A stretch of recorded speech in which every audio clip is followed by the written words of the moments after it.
there's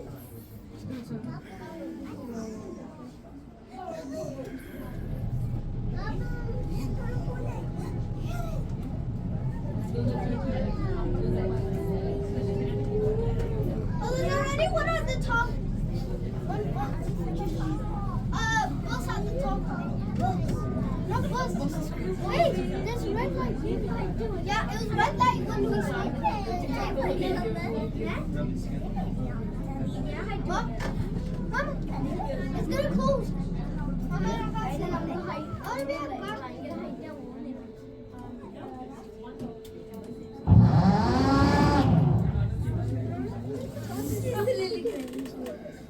It's a crazy song. Right there. Right there.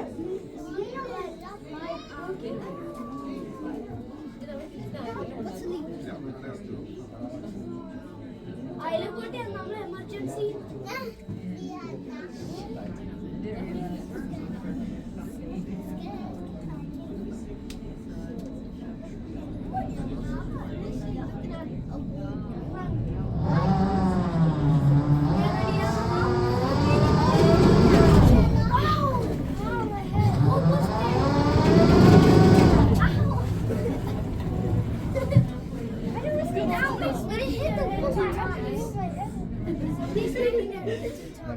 Why did it like stop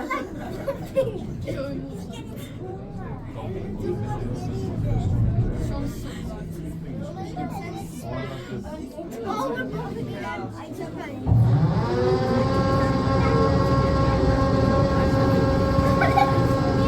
ഇടിച്ചു കളിക്കാറുണ്ട്.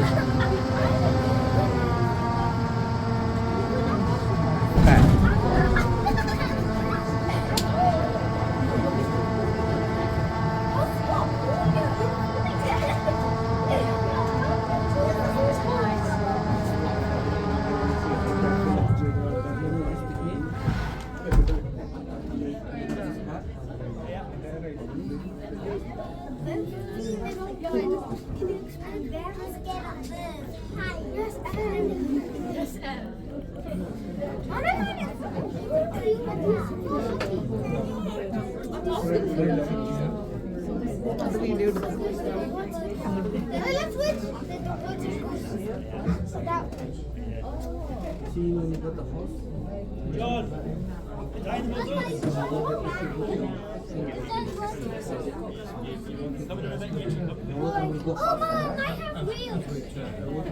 There's another tree. There's another tree over there. That's the pressure of the wall. If it's... You might have noticed that there are 2 tourist boats in service at the Falkirk2, each with slightly strange names. Archimedes and Antonine. Did you see which one you are on today when you got on? Those special names were chosen for a reason. They're both important parts of the wheel's identity. First, Archimedes. He was a scholar and mathematician in ancient Greece who discovered something that's very important for the operation of the wheel. Any floating object displaces its own weight of fluid. Okay, that might need a bit of explanation. Archimedes' principle says that when an object is placed in water, for example, the boat you are sitting in now, it displaces its exact own weight in water. The amount of water that moves out of the way to make room for us is equal in weight to the boat itself. That might sound quite simple, but it's actually really important for the smooth operation of the Falkirk wheel. Each gondola, that's the big tub of water we just travelled up in, holds 250 tons of water. When our boat sailed in, we pushed about 60 tons of water. That is the weight of the boat and its fuel and all the people in it, out meaning that the gondola then had 190 tons of water and 60 tons of boat in it. So the contents of the gondola still weigh 250 tons.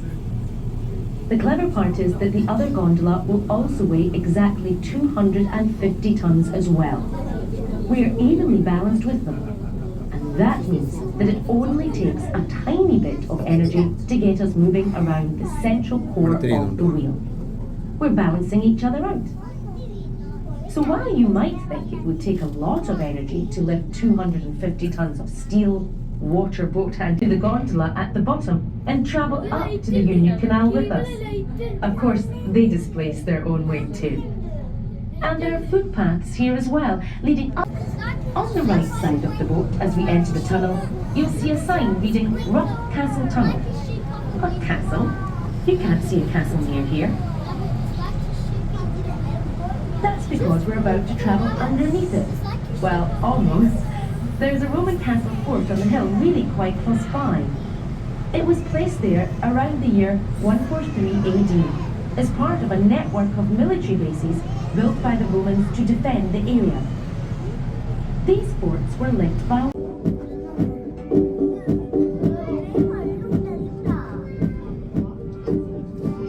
As we emerge out of the tunnel, you'll notice that we're in a much different landscape now. More intimate, and certainly not quite such grand views as on the other side. When we turned around and gone back through the tunnel, you'll appreciate the views from there, looking out over central Scotland from a scenic vantage point. But for a moment, enjoy the canal side setting. The land around here is stunning and ready for exploration, if you're so inclined. A link with the mystical mythology of Scotland, but are also a reminder of the vast numbers of horses who worked on the canals pulling barges for years on end.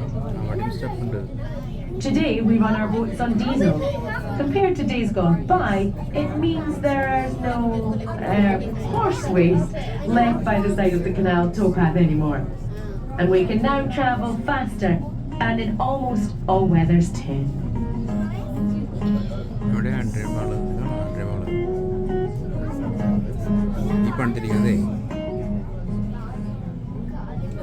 You'll notice two more locks here.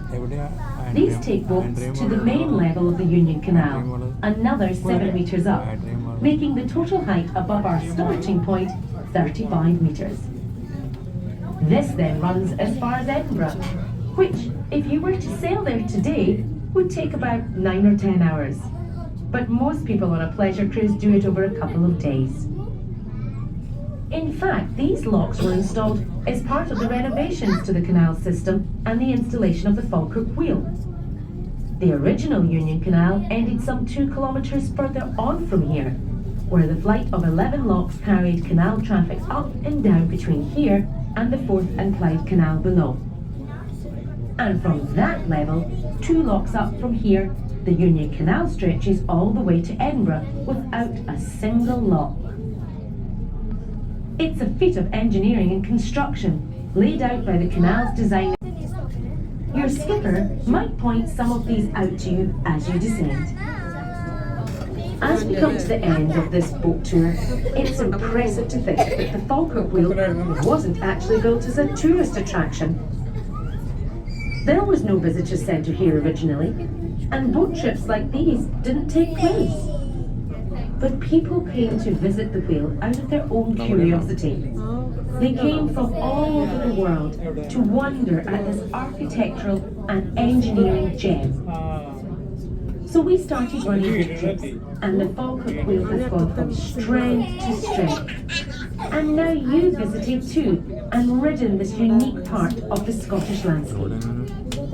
Perhaps we should leave the last word for the time being to the wheel's designer.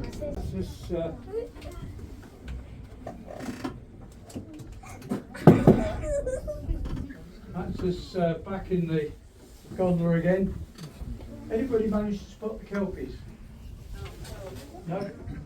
If you look out the right hand side of the boat, you'll see in amongst the houses, the sort of nearest houses that you can see the roofs of, there's a white gable end sticks up. Looks like a white triangle standing up. And to the right of that is a green shop front.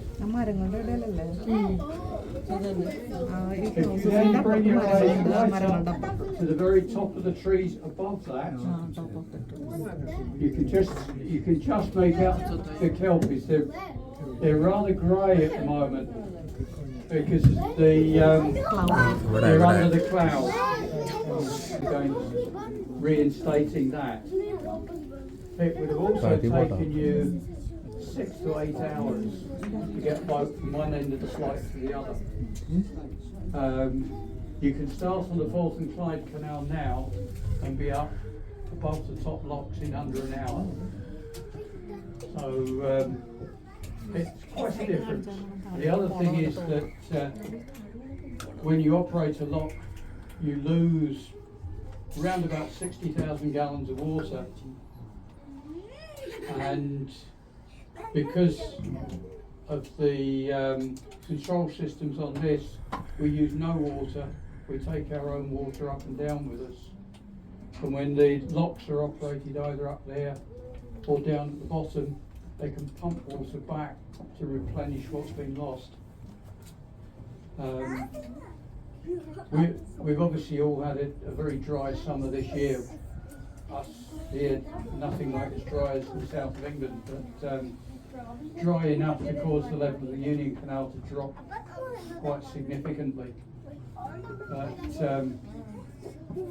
certainly when the canal was in regular use and the locks were being used, there would have been times most summers when the canal was actually closed due to a lack of water.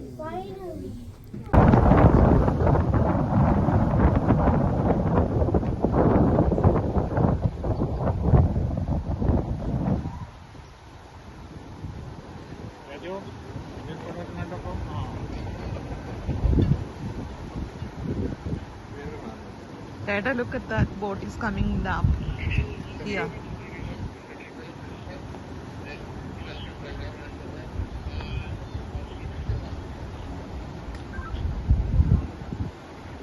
Side canal in the boat pongi varundu.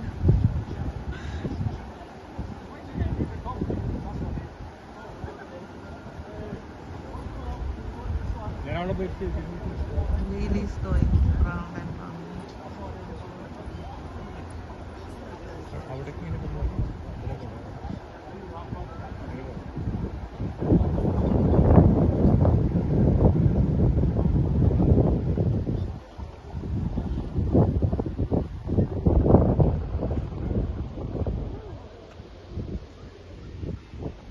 Lower canal.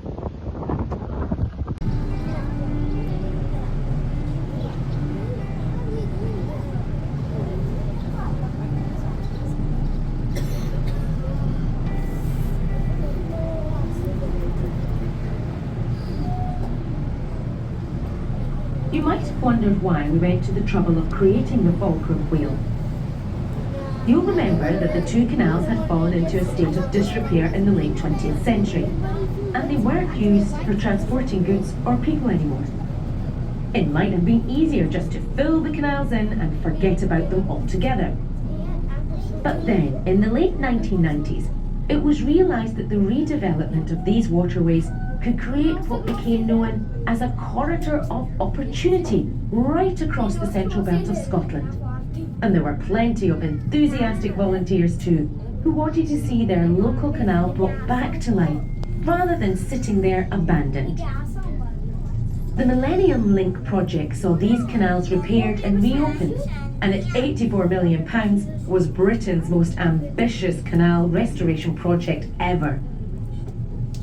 In just 3 years, waterways were dredged, including removing 300,000 tonnes of silt, locks were replaced, 9 new locks built, and towpaths restored. There were also 35 new bridges and 5 kilometres of new canal. And it's been a huge success. Canal side investment has gone through the roof, over £400 million in the first decade alone, including 2,000 new waterside homes and 100,000 square metres of retail and commercial development. And very importantly for this region, 4,000 new jobs, all from a couple of canals. It's amazing to think what that kind of investment can do. But it wasn't possible to reopen the locks joining these two canals. They were filled in and now have blocks of flats built on them. So a new solution was needed, hence the Falkirk wheel. Not only does it link the two waterways, but it gives us a chance to celebrate Scottish design and ingenuity once again. Okay, as we're coming towards the end of our time on this level, I just have time to share some of the facts and figures of the Falkirk wheel. It was opened in May 2002 by Her Majesty the Queen, although she never actually rode it like you have today.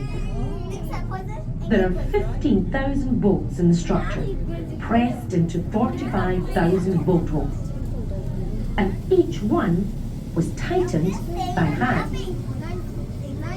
The two gondolas between them hold 1 million litres of water and can lift the weight of 100 elephants. And it does all that in just 5 minutes, using the power of a few electric kettles. Amazing, isn't it?